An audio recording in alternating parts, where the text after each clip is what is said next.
Good morning, everyone. It is 9 o'clock, and we are here today on December 5th for the hearing examiner hearings here in council chambers in the city of Cape Coral. I'm calling the hearings to order at this time. Before we start the hearings, I have a couple preliminary comments to make. I'd like to introduce our process. The process that's followed in Cape Coral is a little bit different than that is followed in other jurisdictions. In our process, the clerk will read the introduction of the case. The clerk will then swear in anyone who is testifying. City staff testifies regarding compliance with public notice. The applicant goes first and presents an entire case. The city staff goes second and presents their case. Public comment is then opened. If you're here for public comment, please make sure that your comments are comprehensive, because once public comment is closed, it will not be reopened. The applicant responds to questions and makes any final comments, and then staff responds to questions, makes final comments as well. Once public comment is closed, as I've already mentioned, it will not be reopened. If you have a cell phone with you today, please turn it off or silence it as you can. I'm going to do mine right now. And silencing mine. Take any cell phone conversations, if possible, outside the room. If you wish to have private conversations, please move away from the speaker's lectern so we do not accidentally record your conversation. If your private conversation is recorded, it then becomes part of the public record, open to anyone to review if they choose. If you have comments, please come to the microphone so we can properly record your testimony. All testimony must be under oath.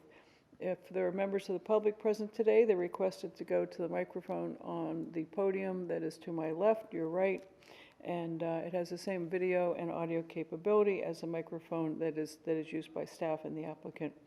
Anyone providing testimony other than the applicant and staff is requested to fill out a public participation card so we can properly spell your name.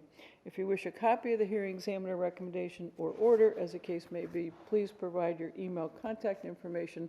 However, if you do provide your email contact information, please be aware that at that time it becomes part of the public record as well.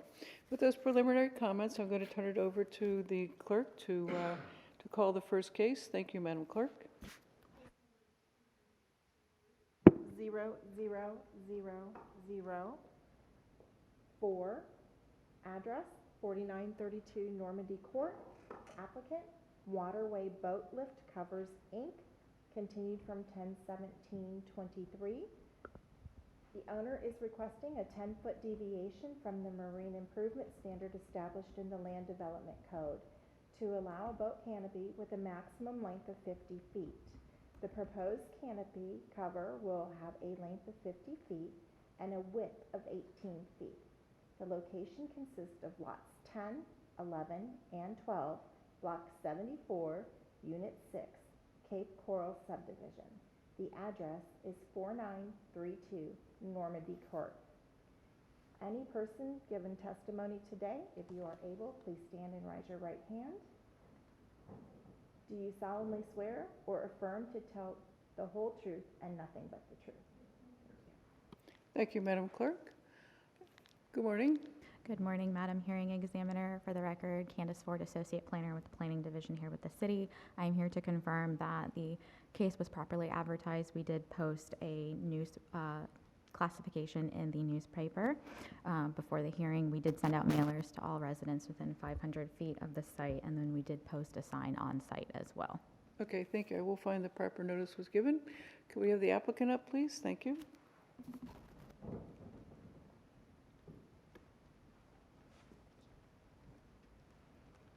Good morning. Good morning. Would you identify yourself, please? Yes, ma'am. I'm Francine Holt with Waterway Boat Lift Covers. I'm the permit specialist. And with me, I have our CEO, Mr. Dan Carey. Okay. So I actually put a presentation together for you to show everything that we do. Okay. Do you want someone to help you? It looks like it's not full screen. Perhaps staff can give you a help there. All right. Miss Candace has got it. It's okay. All right. So basically a short agenda that we have for you to actually introduce everything that we do. So basically, we are Waterway Boat Lift Covers. We install boat lift covers on an aluminum structure that goes over the boat lift itself. So there's just I-beams that go on top of that, and then we put a vinyl cover bungee in place, and then voila! We do have two styles, which Mr. Bouchard actually picked our radius veranda style, which is a nicer and sleeker style. And as you can see, these are the examples of the radius veranda. As you can see, there's no sides to it. It is totally see-through except for the top, obviously, to protect the owner's boat from the harsh elements of the Florida sun. Mr. Bouchard is requesting a 10-foot, extension because Cape Coral does only allow it 40 by 18 per the Land Development Code. Listed is the ordinance on that as well. And then this is actually Mr. Bouchard's boat. So if we were to cover it with a 40-foot cover, as you can see in the picture, hopefully you can see it. I can see it fine, thank you. Okay, so it does not cover his whole entire boat, because he does have a 48-foot boat. So what he's trying to accomplish is to be able to cover the back side of that boat to cover the motors as seen here. So then that way he is totally covered from the harsh Florida sun. So basically all we're really trying to do is get the additional 10-foot of canopy system to cover his entire boat. So then that way he is protected and we can go from there. Thank you. Did you have an opportunity to review the staff report? I did. The applicant is required to do a complete presentation fulfilling all the parts of the Land Development Code, and what some people choose to do is they incorporate the staff report, which does have a variety of elements in it addressing the Land Development Code. They choose to put that into their presentation as well. Is that what you'd like to do today? Sure. Okay. Do you have any other questions or comments or testimony? No, ma'am. Okay. Thank you very much. Have a great day. Thank you. Don't go away.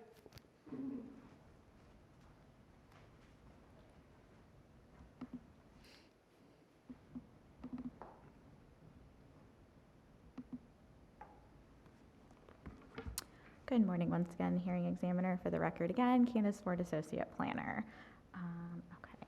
So as previously mentioned, the applicant is going to be Christopher and Jennifer Bouchard. The authorized representative who we just heard from is Ms. Francine Holt. The location is going to be 4932 Normandy Court, and as previously mentioned by the applicant, they are requesting a 10-foot deviation from the marine improvement standard, which would allow up to a 50-foot canopy cover.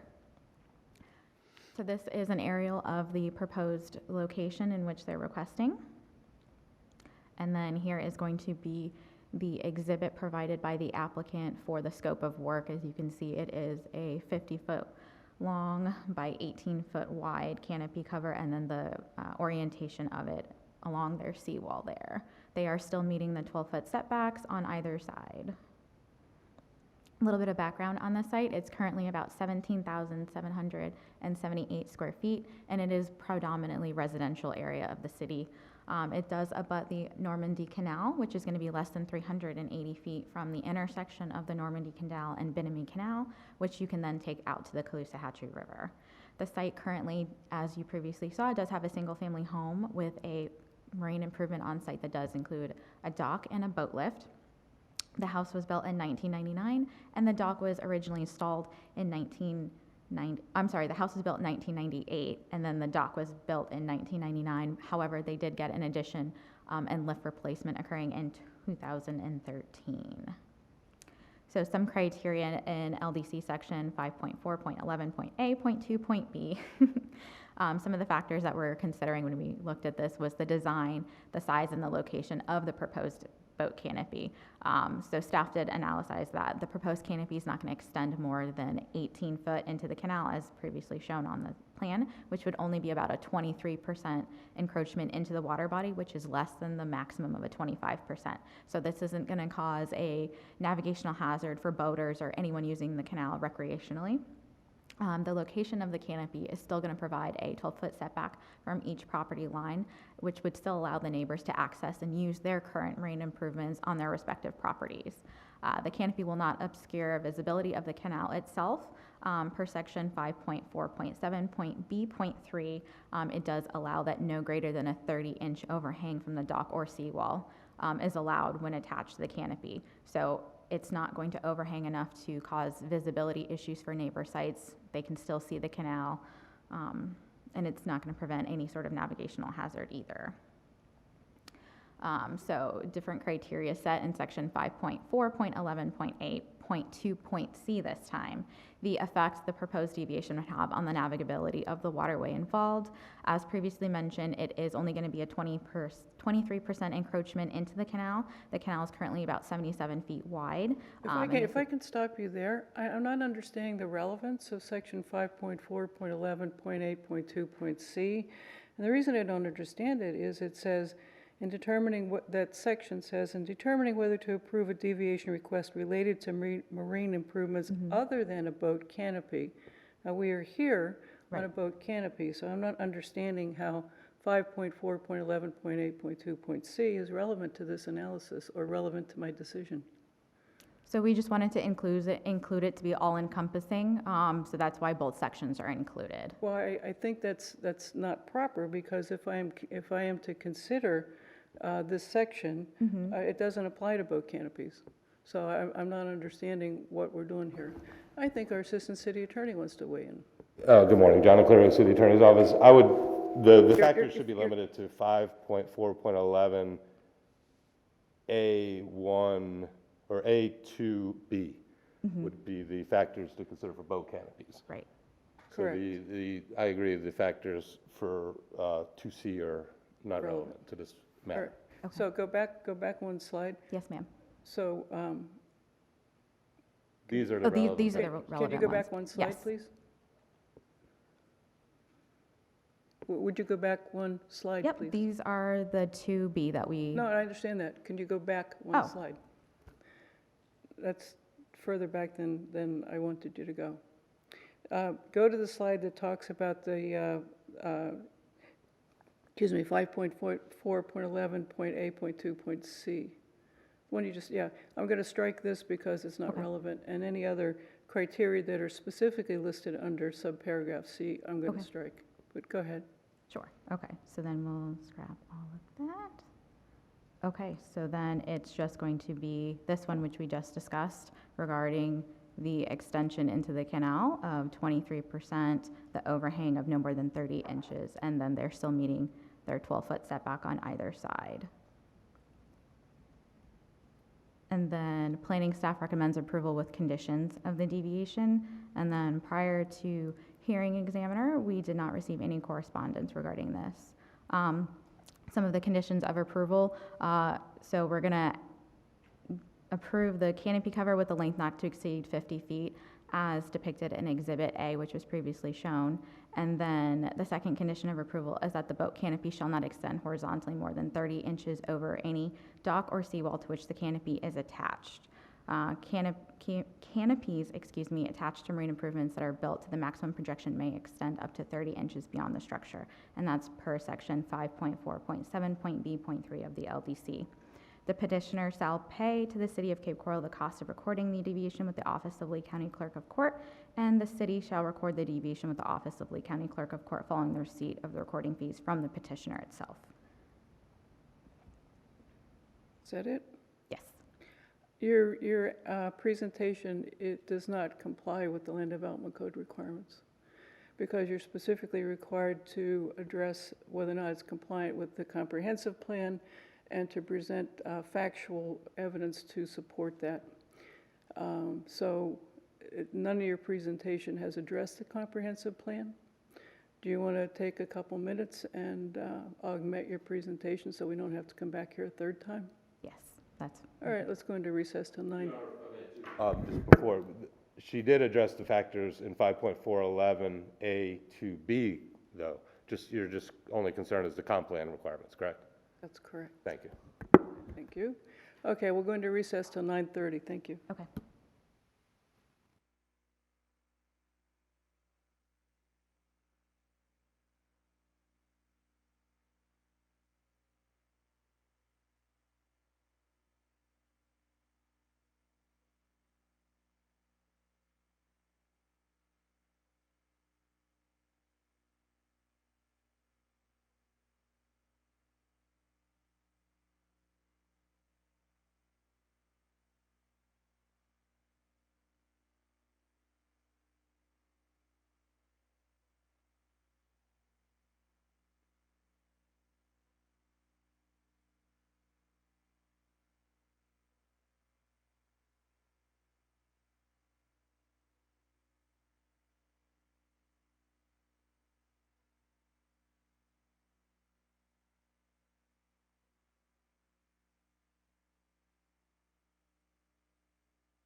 Your Honor, I know you called for a recess till 9:30.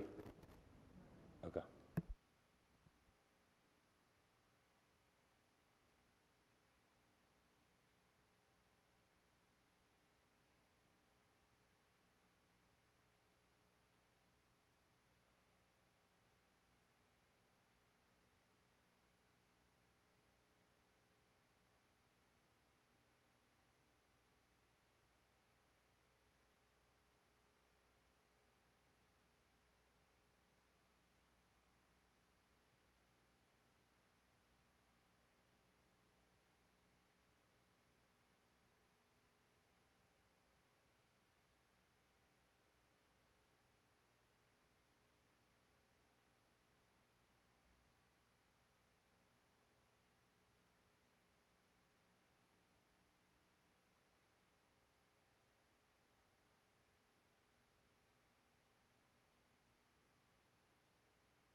It's 9:30. We're back from our recess, and, excuse me, Ms. Ford, you can continue with your presentation. Thank you. Thank you, Madam Hearing Examiner. Staff analysis finds that the proposed case is consistent with Policy 1.15, Table 1 of the Comprehensive Plan, which indicates that the R1 zoning district is consistent with the future land use classification. It also does not exceed more than 4.4 dwelling units per acre, also noted, excuse me, in the Comprehensive Plan. In addition, staff finds that the proposed deviation request would be consistent with Objective 1.3, Policy 1.3.5 of the Conservation and Coastal Management element of the Comprehensive Plan, stating that the deviation does not propose the introduction of any new fueling or repair services in any residential areas. Okay, thank you. Is there anything else you want to present at this time? Not at this time, no. Thank All right, you. thank you. Thank you very much. This is a public hearing. Are there any members of the public who wish to provide comment or input? Seeing none, we don't even have the elf this time. Had the elf last time. I'm going to close public comment and bring it back to the applicants. Could you come back up, please, ma'am? Thank you. And sir, if you choose.